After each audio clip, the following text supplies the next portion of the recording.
كل حكاية عظيمة ليها بداية، وحكاية مصر ما بدأتش من اسكندرية ولا حتى طيبة، بل بدأت من مدينة اسمها منف، مدينة الملوك. عشان كده هنبدأ حكاية قصتنا في بيت الملوك، المتحف المصري الكبير اللي بيضم 100,000 قطعة أثرية. قبل ما تيجي هنا شافت وعاشت وسمعت قصص كتير احنا جايين نعرفها.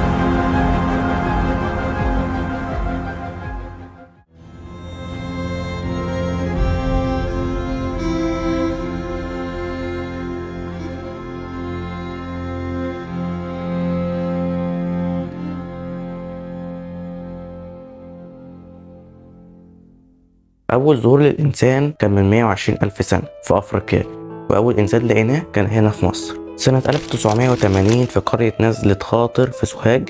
أثناء تنقيب البعثة البلجيكية لقت هيكل عظمي لمصري من 35 ألف سنة. بس في سؤال، الإنسان البداية ده كان عايش بعيد عن نهر النيل ليه؟ العلماء قالوا إن من 40 ألف سنة كان مناخ مصر استوائي جدا، وده بدوره أدى لنمو الغابات والأشجار في كل مكان. بس بعد 30 ألف سنة الأرض مالت ربع درجة لتحت، وده أدى لشكل مصر اللي احنا نعرفه النهارده، وبقى مصدر المياه الوحيد هو نهر النيل. فالمصري القديم قعد يدور لغاية ما لقى نهر النيل وبدأ يستقر بالتدريج. كل المشاكل دي خلت المصري القديم يدور لحل المشكلة والتفكير في أسرار. بعد فترة بدأ يتكون قبائل زي نقادة وبدال، وبعد كده القبائل اللي في الشمال اتحدوا وبقى ليهم ملك، ودي كانت أول خطوة لإنشاء الحضارة. الآثار دي من نفس الفترة، ودي بتوضح لنا شكل حياة المصري القديم كان شكلها عامل ازاي. ودلوقتي هنحتاج نروح لدكتور محمد خميس عشان نعرف تفاصيل اكتر عن الفترة دي. الإناء الفخاري زي ما انتم شايفين اهو بادي من الأول خالص بالشكل البدائي بتاع الإناء الفخاري، اللي هو حتى الشفة بتاعته معوجة مش مشكلة، يطلع لونه زي ما يطلع، مرة يطلع اسود فاحمر، مرة يطلع اسود خالص، حسب المنطقة اللي بيتعمل فيها، حسب السيستم اللي بيتعمل فيه، لأن احنا دلوقتي لسه مش قلقانين بنعمل أي حاجة خلاص. وبعدين لما ابتدى يهدى شوية ابتدت تبقى فيه شفة بتظهر للإناء، وابتدت تظهر نقوش. بيتري وده واحد من أهم علماء المصريات اعتمد على الفخار في التاريخ للفترة ما قبل الكتابة. ليه؟ لأن مين اللي هيسرق فخار؟ لو في ذهب ولا في مش عارف هتسرقه، انما فخار هيتسرق. فراح في نقاده وقعد يدور في نقاده، فلقى ان في تطور موجود في صناعه الفخار يسمح بالتاريخ ان الفتره دي كان بيتعمل كذا وبعدين ابتدى يتعمل كذا. بيتري بيقول ان الكتابه المصريه القديمه اولها على الفخار من النقاده الاولى، يعني من حوالي 4500 سنه قديمين. ده رقم كبير جدا. ليه؟ لان انا دلوقتي عندي فخار وانت عندك فخار، فانت حاطط على الفخار علامه ليك وانا حاطط على الفخار علامه ليا، اللي هي مع الوقت ابتدت تبقى لغه. هناخد بالنا من حاجات تانية. بص هنا الفخار ده عليه خطوط معرجه، صح؟ الخط المعرج ده هو حرف النون. 3 خطوط معرجه هي الميه عند الحضاره المصريه القديمه اهي.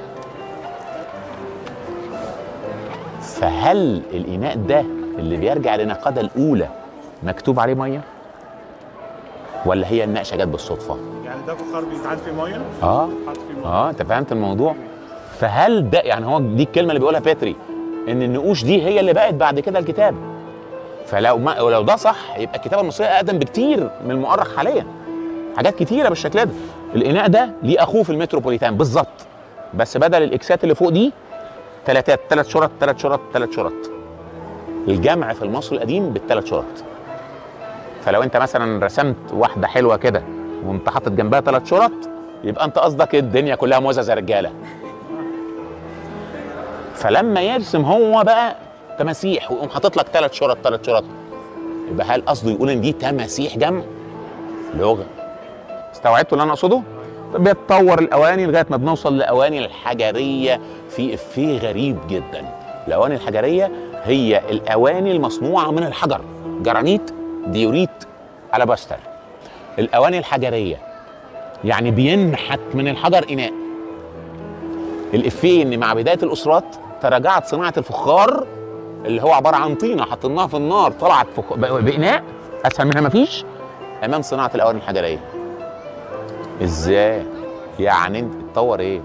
يعني أنت أسهل عندك إن أنت تنحت ديوريت من إن أنت تعمله فخار؟ إزاي؟ إيه المنطق؟ صعبة جدا. نحت الحجر أصلا صعب جدا. بصوا الإناء ده اللي معمول من الرخام، بصوا رقبته متفضي إزاي من تحت، إزاي متفضي من جوه لتحت. واخدين بالكم؟ حاجة تعقد يعني. كل ده واحنا لسه قبل التاريخ، ولما ندخل في التقيل هيحصل ايه؟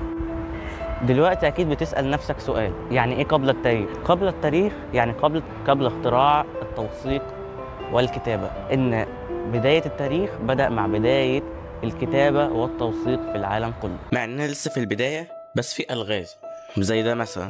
هو ده ايه؟ احنا لغايه دلوقتي مش عارفين ده ايه. طب ده ايه؟ ده ريشه مروحه، ده اناء، ده احنا مش عارفين ده ايه في عصرنا. يعني ده مش شكل احنا مش عارفينه، ده يمثل ايه في اي حاجه. فمش معنى ان احنا لسه في بدايه التاريخ مفيش الغاز، لا في الغاز. بس المهم نرجع للمصري القديم، لأننا دلوقتي على مشارف حدث هيغير كل شيء. المصري القديم كان بيحب يدون الأحداث المهمة، أكيد زي توحيد مصر. فهنلاقي قائمة معبد سيتي الأول بتقول إن اللي وحد مصر هو مينا، بس إحنا ملقيناش أي آثار مكتوب عليها مينا.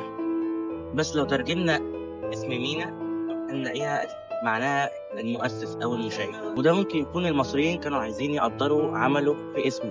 في ناس تانية بتقول لأ ده الملك قرآه. بس لو شفنا قائمة معبد الكرنك وبردية تورين كان عندهم رأي تاني. هم كلهم متفقين إن الملك نعرمر هو مينا ومؤسس الأسرة الأولى وموحد مصر. بس بعد كده هيظهر حاجة هتغير كل شيء. أول واحد في الأسرة الأولى والثانية حواليه شوية خلافية. كلمة مينا ده في له خفينا مين هو مينا، لأن النصوص المصرية القديمة ما فيهاش اسم مينا. فيها اسم العقرب الثاني، فيها اسم نعرمر، فيها اسم حرعها، 3 ورا بعض. مش متأكدين بالظبط مين فيهم مينا، وإن كنت أنا ميال إن هو نعرمر لكن بعض الناس الثانية بتميل إن هو حرعها. ما علينا من ده. بعد حرعها في واحد اسمه جر. تمام؟ يعني عندنا نعرمر، حرعها، جر. ده في أحسن ظروف ده ثالث واحد حكم مصر. بعد ما توحدت. بعد ما توحدت طبعا. لقينا المقبرة بتاعته. فهم بيدوروا في المقبرة بتاعته لقوا دراع متحنط. والدراع ده محطوط عليه مجوهرات وبتاع. لقوه ورا الباب. بنحاول نفسر ده. فعلى الارجح الحراميه هم بيسرقوا المكان، واحد من الحراميه كان بينصب على زمايله فخد الدراع رماه ورا الباب علشان يرجع له تاني وما رجعش. فاحنا بندين لهذا الحرامي ان احنا لقينا هذا الدراع. الحمد لله يعني. المهم الدراع متحنط ده اقدم نموذج للتحنيط. ده من امتى بقى؟ ده من الاسره الاولى. خدوا الدراع بالمجوهرات اللي عليه وراحوا لإيميل لودفيج اللي كان رئيس المتحف المصري ساعتها. كانوا الفرنساويين رؤساء كل حاجه للاسف في الاثار عندنا. ما علينا. إيميل لودفيج بكل حموريه رمى الدراع وخد المجوهرات اللي عليه. طبعا انا بقول كل حموريه لان انا مستخسر قوي ان احنا ما درسناش اقدم دراع ممكن يكون اتحنط سواء للملك جاد او لمراته الله اعلم. وخد المجوهرات دي هي اللي وراها دي. شوفوا المجوهرات اللي عمرها 5000 سنه شيك ازاي. سنة 1898 في إدفو بيكتشف الإنجليزي جيمس إدوارد لوحة من الحجر الشيست الأخضر عليها نقوش هيروغليفية. اللوحة دي هي لوحة نعرمر أو لوحة التوحيد. اللوحة دي جميلة جدا رغم العنف اللي فيها. بنشوف الملك نعرمر وهو لابس تاج الجنوب الأبيض وماسك في إيده سلاح عبارة عن كورة من الجرانيت ورافع إيده لفوق، وبالإيد التانية ماسك شعر العدو بتاعه. ورا الملك هنلاقي الخادم بتاعه شايل له الشبشب. يعني هو انت عايز يعني الملك يشيل الشبشب؟ وده غير انه ايديه مشغوله. وعلى الوجه التاني هنلاقي الملك وهو ماشي ولابس تاج الأحمر، تاج الشمال، وقدامه التشريفة بتاعته بتمهد له الطريق لدخوله الشمال، ومننساش طبعا الخادم بتاعه. وتحت هنلاقي أسدين طوال ملفوفين على رقبتهم حبال. الأسود دول كانوا بيوحوا بأرض مصر السفلى والعليا. ومن هنا بيكون ملك نعمر موحد الأرضين، مصر العليا والسفلى، بيكون أول فرعون لمصر كلها، وده بيعتبر تأسيس أول دولة في تاريخ البشرية. وبيطلقوا المصريين عليها كيمت، يعني الأرض السوداء، من لون طين نهر النيل. وبيبدأ بمسمى عصر الأسرات، اللي هيجي كل الملوك اللي هنعرفهم زي توت عنخ آمون ورمسيس الثاني وخوفو وخفرع ومنقرع وكل دول. ونعمر بيأسس الأسرة الأولى. المصري القديم مصر نفسها ما كانش ليها اسم ثابت، ما كانش فيه متحده، فالامم المتحده بتقول لك ان اسم الدوله ديت هي كونغو الديمقراطيه. لا، كان كل واحد بيبقى في المنطقه بيسميها بشكل، والجيران كمان كان بيسموا اسماء تانية، يعني مش ضروري يكون نفس الاسم. فالمخاطبات هي اللي بتظبط شويه الموضوع. فلما كان المصري القديم يكون قاعد في الارض الزراعيه كان بيسميها كمت، لان الارض بتبقى لونها اسود الطمي. ولما كان بيبقى قاعد في الصحراء كان بيسميها الارض الحمراء ديشرت. لما كان بيبقى قاعد على ضفه النيل كان بيسميها ايدبوي الضفتين. لما كان في منطقه بيزرع فيها كان بيسميها تامري الارض المزروعه. لو كان ليه منصب سياسي ولا بتاع كان بيسميها تاوي الارضين. طول الوقت الاجانب اللي حوالينا تبص تلاقي العراق يقولوا عليها مصرايين، يعني البلد المجاور، تلاقي يعني كل واحد بيسميها حسب الظروف اللي حواليها. فلما جه هنا يعبر عن مصر الزراعيه باللون الاسود، وبعدين يعمل مصر الصحراويه باللون الاحمر، وهو عامل الخلفيه بتاعت اصلا بتاع ابيض، طلع العلم بتاع مصر بدون يعني هي افيه طبعا ومش مقصود، بس هي طلعت بشكل لذيذ وعجبني جدا. بعض الناس بتفسر بتقول لك ان ده التاج الاحمر وده التاج الابيض وديت مصر. دولة يعني عاصمة، بيروح نعمر بمنطقة بين الشمال والجنوب وبيأسس عاصمة مصر الأولى، سماها منفر يعني ميناء الجميل، وأطلق عليها اليونان منفيس اللي هي بقت منفس، وبتضم من أبو رواش شمالا لغاية ميدون جنوبا.